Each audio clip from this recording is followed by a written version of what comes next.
hace 2 semanas estábamos con ustedes allá en Morton. Y compartir en tan breve tiempo nuevamente con ustedes, pues resulta en mí un privilegio maravilloso. Y compartir con ustedes en un segundo día del pastor, ya que anteriormente hemos tenido la oportunidad de proclamar la palabra del Señor en un día del pastor, cuando apenas mi compañero, hermano y amigo, reverendo Carlos Negrón Sánchez, llevaba no menos de un año acá, en la iglesia en Puerto Nuevo. Así que se multiplican las razones por las cuales dar gracias al Señor en esta mañana. Y tienen ustedes un extraordinario pastor, y eso los hace a ustedes también una extraordinaria iglesia. Y decimos eso no por el mero hecho de estar aquí, Carlos lo sabe, lo hemos hablado en muchas ocasiones. Esta iglesia tiene un llamado muy especial y muy particular dentro de la historia de la iglesia Discípulos de Cristo en Puerto Rico, y de la vocación pastoral y ministerial de Dios en el área metropolitana. Y eso pues no solamente lo decimos nosotros, sino que también al usted examinar los libros de historia de nuestra iglesia, se reconoce a esta iglesia como un puntal de la misión de Dios en el área urbana de nuestro país, en el área de la capital. Así que son muchas razones por las cuales damos gracias a Dios en esta mañana especial. Parece que Rafael no quiere darse a conocer mucho. Damos gloria a Dios por eso. Amén. Y nada, queremos también saludarles a nombre de la Junta de Directores del Concilio de Iglesias de Puerto Rico, entidad en la cual llevamos laborando ya por espacio de 3 años desde la Secretaría Ejecutiva. Así que a nombre de ellos, su pastor es miembro de la Junta de Directores del Concilio. Así que a nombre de ellos y de su presidente, el obispo Felipe Lozada Montañez, ustedes reciban ese abrazo solidario y de felicitaciones en el Día del Pastor a el compañero Carlos Negrón Sánchez, a Mel y su esposa, a sus hijos. Y me acompañan esta mañana, que está por ahí, creo que ya está nuevamente en la escuela bíblica. Ajá. Mi hija mayor, Nina Paola, que ha estado con ustedes en los campamentos de verano, las escuelas bíblicas de vacaciones. Excuso a mi esposa, mi hija menor, ya que pues mi hija menor está un poco afectada de salud, así que se han quedado ellas en el hogar. Pero reciban también un abrazo de mi esposa Joan y de mi hija menor Tamia Isabel. Mi querido hermano Carlos, ya esta amada iglesia me va acostumbrando a ocupar este minuto de celebración de tu pastoral. Y me siento privilegiado de hacerlo por segunda ocasión. Quizás porque en la primera ubiqué tu ministerio dentro de una generación que expresa urgencias muy particulares, conforme tiempo que nos ha tocado vivir. Y en esta ocasión gozo de la oportunidad de sondear humildemente algunas pistas de tu cotidianamente extraordinario ministerio. Quizás porque no debe ser patrimonio exclusivo de las agencias de espionaje e inteligencia el reconocer afinidades y convergencia entre tu ministerio y el mío, lo suficiente como para poder realizar ese ejercicio de bogar mar adentro de tu pastoral. Lo cierto es que estoy aquí en un segundo turno al bate, y creo que Dios me ha visitado en estas líneas que compartiré contigo y de paso con esta amada y extraordinaria congregación, dado que tendremos la oportunidad de escucharnos en esto que me he planteado como un diálogo de cosas íntimas, cotidianas y extraordinarias. Y para ello ya hemos hecho referencia al texto que nos ocupa en esta mañana en Segunda de Reyes capítulo 4, versículo del 32 al 37, que ya hemos leído. Le pido que lo mantengan abierto ahí para ir haciendo referencia a medida que reflexionamos en esta mañana, pero quizás poniéndonos un poco en sintonía en relación a cómo este texto nos desafía en esta mañana, el marco de referencia de este texto, desde una pastoral, que a raíz del llamado que Dios te ha hecho, hermano Carlos, puedo ver una relación muy cercana entre tu pastoral y el ejercicio profético pastoral de Eliseo. Y repasando unas notas de una reflexión de la doctora Nancy Cardoso Pereira, esta biblista brasileña nos dice que Eliseo es un profeta raro. Es un profeta distinto a lo que se nos tiene acostumbrado en los textos bíblicos, porque la gente, nosotras pensamos en el profeta como este personaje solo, que está allá en el desierto, que de momento recibió una inspiración de Dios y, como decimos acá en Puerto Rico, bajó por el centro del plato, ¿ves? Con la palabra que Dios le ha instruido a decir en un momento particular. Eliseo es un profeta extraño. Y es un profeta extraño porque en el caso particular de Eliseo, Eliseo es un profeta en comunidad. ¿Qué decimos, hermano, amigo, pastor Carlos Negrón, de un profeta que anda siempre en grupo, que requiere de música para animar su profecía, que vive metido en cuestión de platos, ollas, alimentos, mujeres, niños, niñas, soldados y aún leprosos? ¿Cómo tratamos esas memorias del pueblo que se organizan en torno al profeta Eliseo en forma de milagros, en forma de prodigios, anécdotas y dramas? Y yo leía eso de la doctora Cardoso y pensaba en ti, porque tu ministerio precisamente es un ministerio adornado, engalanado por música, metido entre los alimentos de congregación, estando con los niños y niñas en la escuela bíblica, tratando a los laicos y a las laicas, al programa de la iglesia, a los enfermos en la comunidad, a las memorias de la gente, a los fracasos convertidos en victorias y a las victorias convertidas en desafíos nuevos por asumir. Así que me parece que así queda definida tu pastoral y la pastoral de este tiempo que nos ha tocado vivir. Y es el llamado a ejercer una vocación profético-pastoral, entremezclándonos con nuestras congregaciones, asumiendo sus dolores y esperanzas, comunicando el mensaje de esperanza, de transformación y de vida plena, precisamente desde ese contexto particular al cual Dios nos llama a servir. Y en tu caso, mi buen hermano Carlos, aquí en la comunidad de Puerto Nuevo. Así que vamos hilando un poco más allá.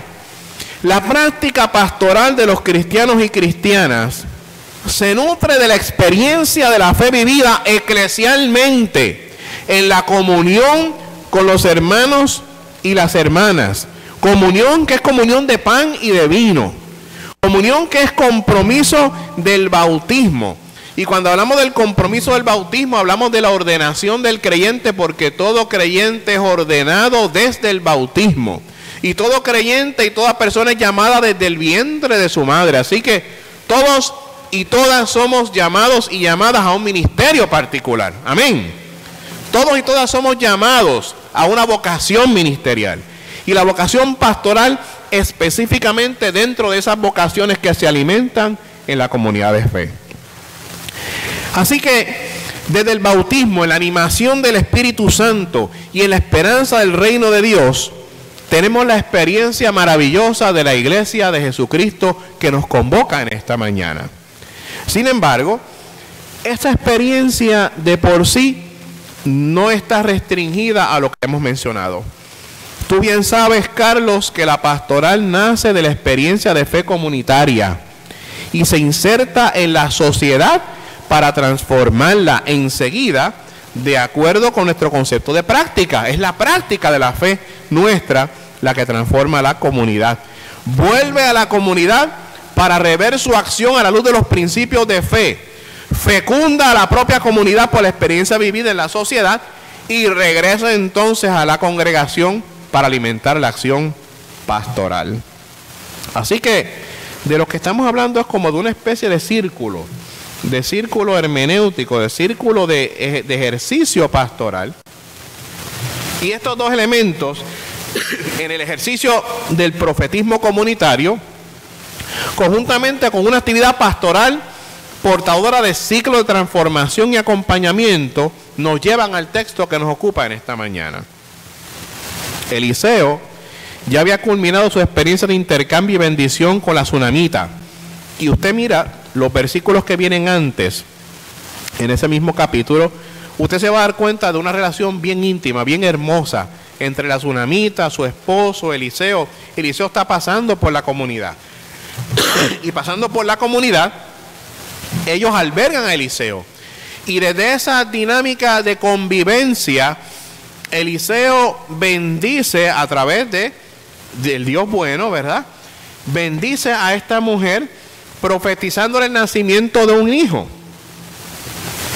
Así que Eliseo había culminado esa experiencia de intercambio y bendición con la tsunamita. Pero en una experiencia donde desde la infertilidad de esa familia, Eliseo profetiza el nacimiento de un hijo. Y ese hijo que había bendecido a aquella familia, ahora era fuente de dolor y de pena. Regresa la mujer al profeta de Dios, esta vez para recriminarle y rogarle su intervención. ¿Cuántas veces, mi querido hermano Carlos, querido pastor, compañero y amigo, hemos tenido que desandar las rutas andadas y a recapitular sobre cuál es el reto que el Señor nos tiene, al cual el Señor nos está llamando en este momento? Cosas que vemos como bendición en un momento dado, como fortalezas, como visitas del Dios mismo, que luego se convierten precisamente en aquellas rutas que tenemos que desandar y recapitular porque el contexto nos ha cambiado, porque las circunstancias nos han cambiado, porque hay un país que necesita de la acción renovada de la Iglesia de Jesucristo en este momento que nos ha tocado vivir. Así que la circularidad de la gestión pastoral nos suele colocar en este tipo de coyuntura, buen hermano. Así que Eliseo regresa y siempre es necesario el retorno. Siempre es necesario esa ida y esa venida. Y eso un poco lo discutimos allá en Morton, en el momento de las nostalgias y los exilios de la vida, en aquellos lugares donde extrañamos la presencia de Dios y el acompañamiento porque nos sentimos lejanos y lejanas. Cuán bueno es hacer memoria de todos los momentos en los que Dios nos ha visitado y nos ha bendecido. Y qué bueno es recordar cuando nos sentimos distantes, que el Dios en el cual usted y yo hemos creído siempre nos llama de vuelta y siempre nos dice que la puerta está abierta para el retorno tuyo y mío, para la bendición y la paz y la justicia en Cristo Jesús. Y Eliseo igual regresa. Y regresa y encuentra que el hijo de la promesa, el hijo de la bendición, el hijo de la irrupción del mañana, el hijo en quien esta familia había cifrado todas las esperanzas.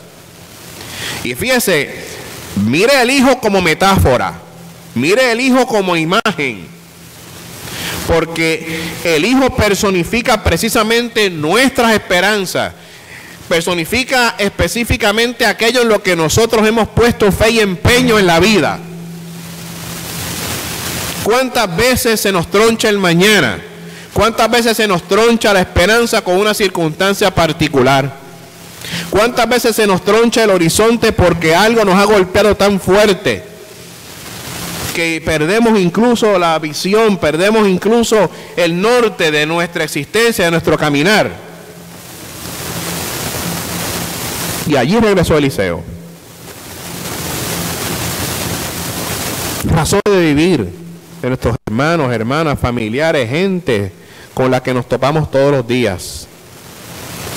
Así se perfila la pastoral.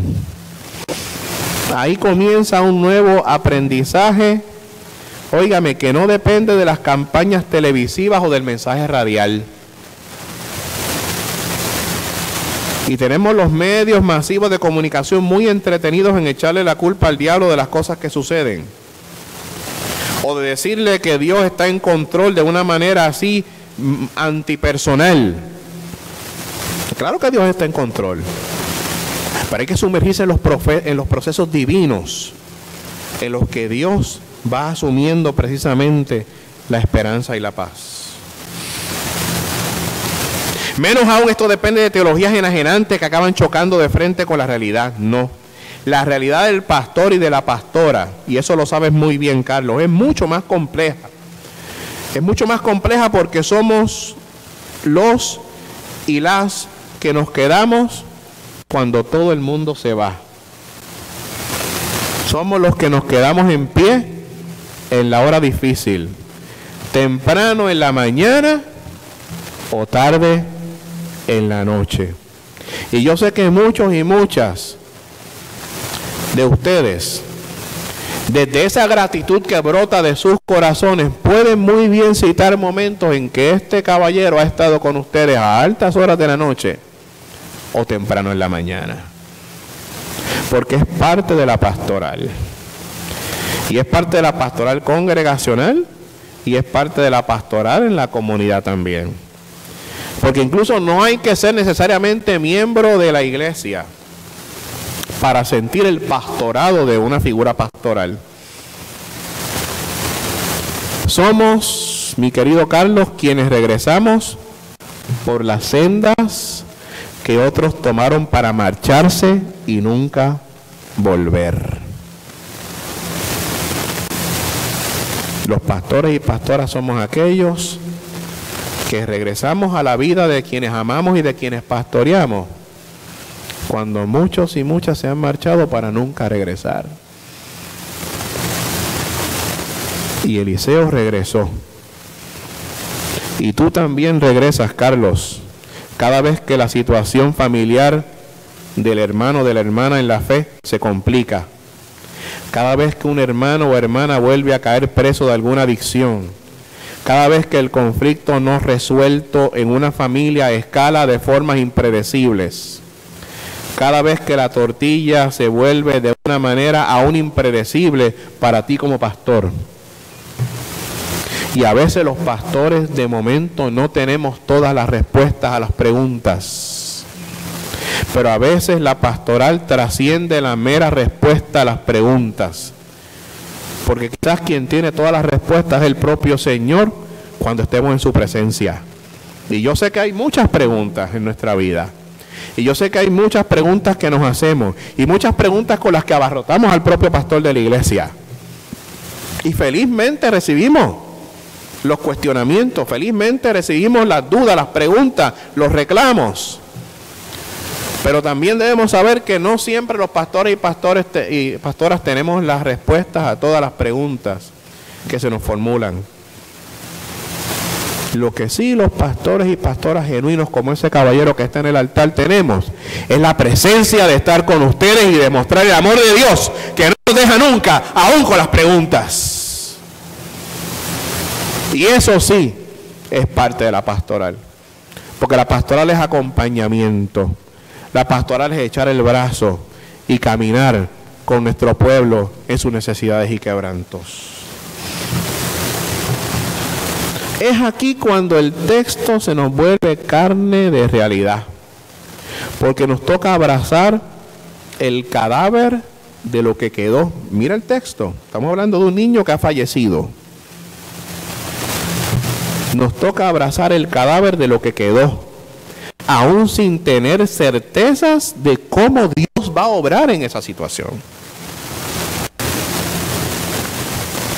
Así que los pastores y pastoras nos desvelamos, oramos, buscamos la presencia de ese Dios que en nuestras noches de dolor más intenso sabe hacerse presente en formas y maneras que a veces nosotros mismos y nosotras mismas no sospechamos.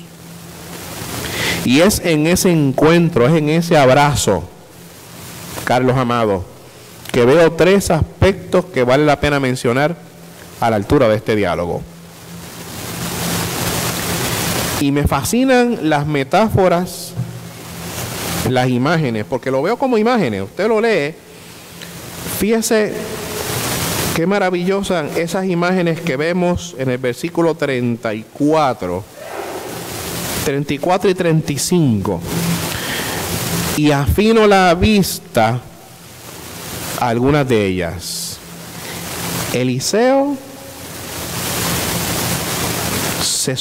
se tiende sobre el niño, mire bien, poniendo su boca sobre la boca de él, boca sobre boca. Cuán importante es la proclamación, el querigma, el pronunciamiento de la palabra, que al punto de la gestión pastoral responsable se vuelve transmisión de aliento de vida. Tan importante es la proclamación de la palabra, del querigma, el anuncio del evangelio, de la buena nueva, que ese anuncio de por sí mismo se convierte en el ruaj, en el aliento de Dios del Antiguo Testamento. La figura del Espíritu en el Antiguo Testamento, ¿verdad? Que es aliento, aliento que se manifiesta en ese valle de los huesos secos de Ezequiel, que levanta toda una multitud de lo que no daba señales de vida, y aquello que no tenía vida se transforma en vida por el aliento del Espíritu, por el ruaj de Dios, por ese aliento que se transmite de boca sobre boca a tal punto que levanta y es capaz de crear vida en medio de la muerte. Es palabra y es espíritu, es verbo y es fuerza de vida. ¿Cómo sostener una palabra de aliento de vida ante las circunstancias que vivimos hoy en día? Ante las circunstancias difíciles de una pastoral con talante profético.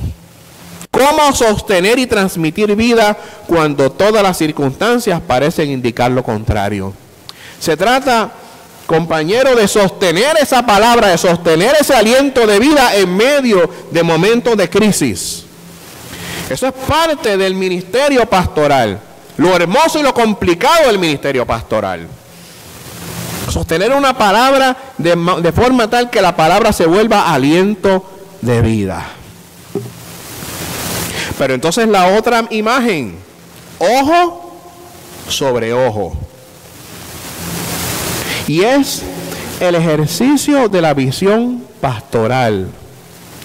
Y es la mirada como un asunto de fe. Es la mirada, es eso, como dice Hebreos 11, que damos certeza de aquello que no tenemos la garantía de percepción aún con nuestras propias pupilas. Es la certeza como viendo al invisible, utilizando esta metáfora bíblica. Porque también es la invitación a que la comunidad de fe y la comunidad más amplia mire más allá, poniendo ojo sobre ojo, compartiendo miradas, interioridades, misterios y paisajes de un mañana que todavía no llega, pero percibimos con fe. Colocarnos ojos sobre ojos significa hacer una conexión de visiones. Visión pastoral, visión congregacional, visión comunitaria. Es compartir e interconectar las visiones en pro de lo que Dios quiere hacer en un momento dado de crisis, de pena, de dolor. Y mirar más allá. Amén. ¿Qué mirada damos? ¿Qué ojo ponemos sobre ojo dentro de la visión que Dios quiere para la pastoral y para el ministerio en este tiempo que nos ha tocado vivir? Tercera metáfora, mano con mano. Y esto me apela, Carlos, a la tarea comunitaria, porque la práctica sigue a la teoría, el discipulado a la escucha y el testimonio a la palabra. No basta con pronunciar palabras hermosas, palabras que dan sentido. Estas palabras cobran vida porque la palabra predicada es verbo y es verbo encarnado, y cuando el verbo se encarna en realidades concretas. Y cuando el verbo se encarna en realidades concretas, son realidades medibles donde podemos ver la bendición obrando concretamente en vidas concretas, como las vidas que se congregan y las que están por congregarse. Vidas que generan vida que vale la pena vivir. Juntar mano con mano, sostenernos mutuamente, transmitirnos energía que nos arroja al camino.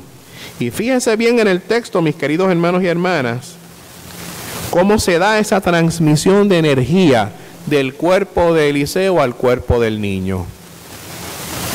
Qué maravilloso el poder transmitir energía, poder transmitir vida desde el testimonio concreto de la iglesia, desde el testimonio concreto de la pastoral, mano con mano. ¿Cuál es esa tarea comunitaria a la que el Señor nos llama? A la que el Señor llama a esta iglesia, y que tan metido en el corazón tiene este pastor que les pastorea a ustedes todos los días. Como yo sé que queremos seguir esta celebración, ya voy concluyendo diciendo que en resumen se trata todo esto de una pastoral que abrace por la vida. Y yo creo que esa es la manera más elocuente de describir el milagro de Eliseo y el milagro de tu pastoral, Carlos. Se trata de una pastoral que abrace por la vida.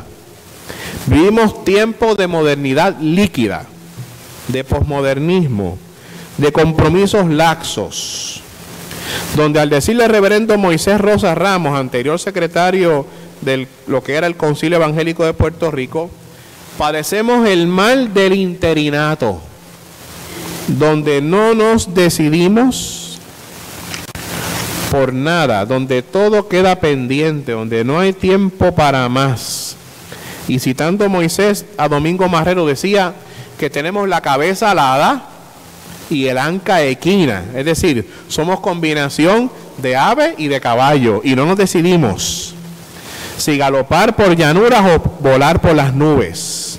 Siempre andamos en una dialéctica que no nos decidimos. Las decisiones fundamentales como pueblo siempre las estamos retrasando de alguna manera, porque como dice un reportero, no hay tiempo para más.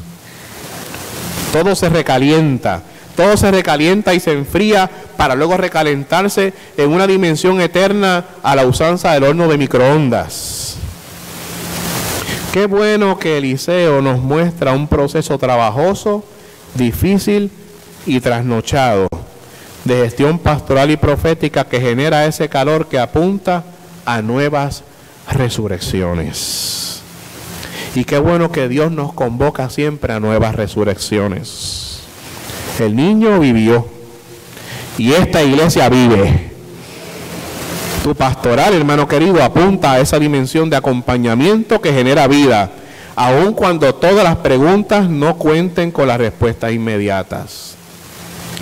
Yo sé que son muchos los planes y quizás te veas, querido Carlos, dándole vueltas a la habitación como Eliseo. Fíjese bien el texto.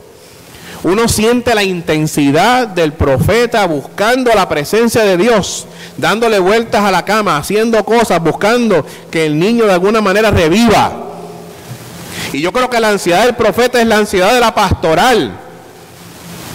Son muchas las noches de desvelo de los pastores y de las pastoras, así como muchas son las noches de desvelo de los líderes de la iglesia. Vamos, si amamos la obra, nos desvelamos, usted lo sabe. Nos desvelamos por aquellas cosas que nos preocupan. Nos desvelamos cuando nuestros hijos están enfermos. Nos desvelamos cuando tenemos problemas esenciales en nuestra vida.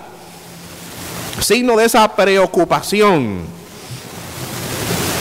En esas preocupaciones, en esas vueltas a la habitación, en esas ansiedades, mientras el niño todavía quizás no revive, hermano querido, no desesperes. Ahí, en ese espacio íntimo y extraordinariamente cotidiano, no desmayes. Ya lo dijo Bertolt Brecht. Hay hombres que luchan un día y son buenos. Otros luchan un año y son mejores. Hay quienes luchan muchos años y son muy buenos. Pero están los que luchan toda la vida. Y esos como tú son los imprescindibles. A eso, y sin bajar la guardia, te digo, todo es mejor en el tiempo del Señor. Felicidades, hermanos. Dios les bendiga.